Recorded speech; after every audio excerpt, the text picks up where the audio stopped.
Très cher parent, pour montrer que nous sommes vrais hommes, c'est quand tu as construit un étage, un immeuble pour ta femme et tes enfants.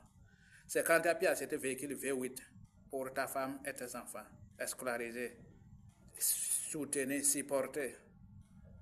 C'est ça qu'on appelle homme. C'est pas avoir deux femmes, trois femmes, faire beaucoup d'enfants. C'est pas ça qu'on appelle homme. C'est pas ça.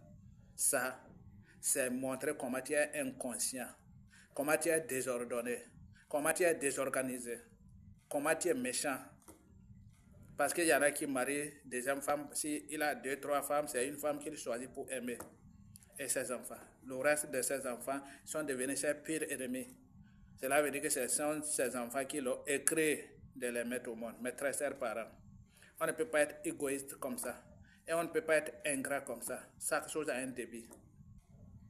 Mais nous installons la malédiction dans nos propres maisons. Et après, c'est pour dire, mes enfants ne sont pas évolués, c'est ci, c'est ça. En oubliant que ce que nous avons, nos comportements, ce que nous avons fait dans nos passés. Je vais vous rappeler, chacun de nous, quand tu tombes, ne cesse pas la hauteur tomber, il faut cesser la hauteur quoi caillou. Lorsque ta maison est devenue une maison de l'enfer, n'accuse pas ceux qui sont présents. Il faut réfléchir dans le passé, ce que tu avais semé dans le passé. Parce qu'on récolte ce qu'on a semé. Et ce n'est pas autant de semences qu'on récolte. On a un temps pour le semage et on a un temps pour la récolte. C'est au moment de la récolte maintenant que vous accusez, c'est à cause de telle personne, c'est à cause de ma tante, c'est à cause de ci. Mais lorsque tu semais, tu n'avais pas accusé quelqu'un, tu n'as pas demandé l'avis de la CEDEAO, ni la France, ni tes parents. Mais c'est quand tu vas échouer, quand tu vas accuser le maître cher parent. Ne nous laissons pas laver nos têtes avec eau sale. Nos dirigeants sont innocents de nos problèmes. Nos dirigeants là sont innocents. Mais ils sont obligés d'en souffrir, de souffrir, mes très chers parents. Revenez, organisons-nous, en sachant que ce que nos grands-parents, nos aïeux ont fait, c'est ça qui a occasionné cette colonisation. Mais pour nous décoloniser, c'est quand nous allons repartir à notre source. Sortir tout ce qui est cassé, tout ce qui était en cassette, nous allons le faire sortir et trier, balayer, laver, entretenir, décortiquer pour choisir les côtés positifs.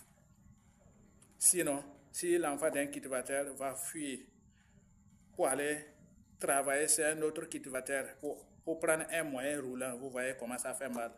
Et voilà que s'il te fait le travail, tu pouvais lui acheter ce moyen roulant. Et le bénéfice va toujours rester. Et c'est toujours la maison. L'honneur est toujours là. La dignité est toujours là. Vous voyez là où nous sommes, mes très chers parents, la méchanceté, l'hypocrisie, la jalousie, la calomnie, épargnons-nous de ça. Et l'exploitation, surtout avec nos épouses à la maison. Si nous ne sommes pas prêts pour respecter le droit de la femme et le droit d'enfant, soyez sûrs qu'on ne pourra jamais se développer. Un pays ne peut jamais se développer sans des droits. Droit de la femme, droit des enfants. Parce que ce sont des innocents, ce sont des plus faibles. Ce sont des plus faibles. Mais si nous allons toujours pétiner les plus faibles, maltraiter les femmes, maltraiter les enfants, et nous voulons la bénédiction d'Allah, ce n'est pas possible. Ce n'est pas possible. Et ça ne sera pas possible. Le bon Dieu n'a pas de camarades, hein. Il n'a pas d'amis, il n'a pas d'enfants, il n'a pas de collaborateurs. Ce qu'il a dit, il a dit. Tu respectes ou tu seras sanctionné. Point. Non, mes très chers parents, réveillons-nous. Il ne faut pas que quelqu'un va venir nous endormir. Nos parents ont semé des dégâts. Donc, nous devrons la corriger. Trier, décortiquer et valoriser. On peut y arriver. Les autres, c'est aussi, ça a été comme ça aussi. Partout était la brousse. Si dans les autres pays, ils ont bitumé des routes, etc., là, soyez sûrs que partout était la brousse. C'est le travail. Et le travail ne peut jamais évoluer sans les travailleurs. Les travailleurs aussi ne peuvent pas être compétents sans l'éducation. L'éducation aussi ne peut pas être bien faite sans la nourriture. Le ventre vide n'a pas d'oreille. Donc, produisons ce que nous pouvons nourrir, soyez entretenus, éduqués. C'est la seule façon de construire notre très cher continent, l'Afrique. Sinon, nous allons rester toujours esclaves. Et on va toujours accuser les autres, c'est à cause de tel, je ne sais pas si c'est à cause de tel, je ne sais pas si c'est ça.